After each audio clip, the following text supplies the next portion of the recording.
Hey, it's Friday, which means we're going to talk about some Kuroko basketball. This week today we're talking about episode 28 through 44, and this will contain spoilers, so if you don't like that, leave now. So basically, these episodes, the first parts of them were just Saren recovering from their loss and starting to train in the summertime, and you also have Kais playing Anomi in the championship game, so you get to watch Kais lose. But every episode I've talked about how, I've changed a favorite character. The first character I liked was Kagome. The second one was the team captain. And I'm going to change it again for this set of episodes. I like the father of the coach's dad. I like him the best just because he's definitely a trip. And like when you first meet him is the summer, he drops the daughter off and he makes some thread about if you do something to my daughter, I'll kill you or whatever. But just like what fathers do. And then though the same time you see him, he comes and helps the school out, and he just pulls a gun out. And the boys, they were being peeping toms the night before at the hot springs. But I loved his line, how he said, "Just step forward. If anybody saw my daughter, step forward, and I will make your death swiftly." just the way he said it cracks me up.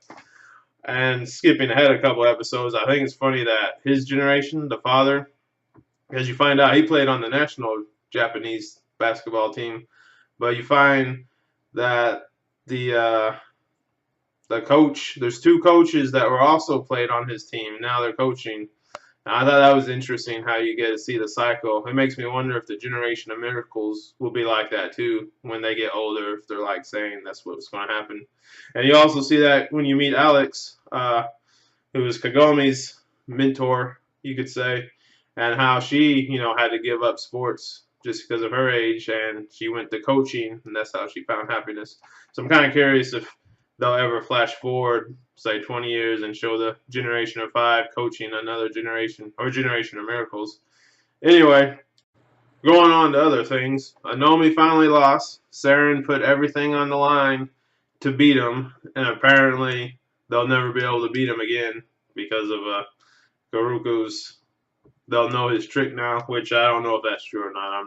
They'll develop, and they might get new players, so they could beat him again down the road, but it looks like they'll never beat him. And that was, even though the basketball episodes were long, I thought that was a good series building up because you saw the two players, Kagome and Anomi, enter into the zone. You had all this stuff going back and forth. Kuroko losing his mental state and having to go sit on the bench. Anyway, that was a good matchup. You finally saw him win.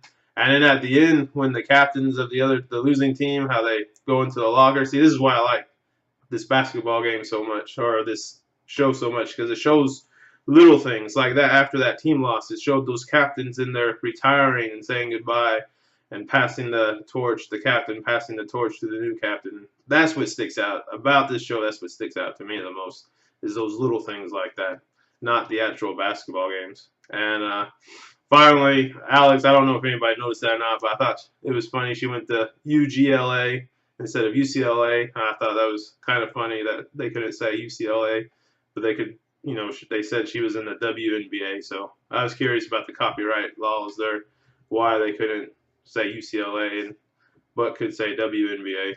Anyway, just leave a comment below what you think about that, the copyright laws concerning schools and professional players. Also, any comments you want to leave for episode 28 through 44, just leave them down below, and maybe we'll get a little conversation going over this weekend about what we thought. And I'll see you next Tuesday. Bye.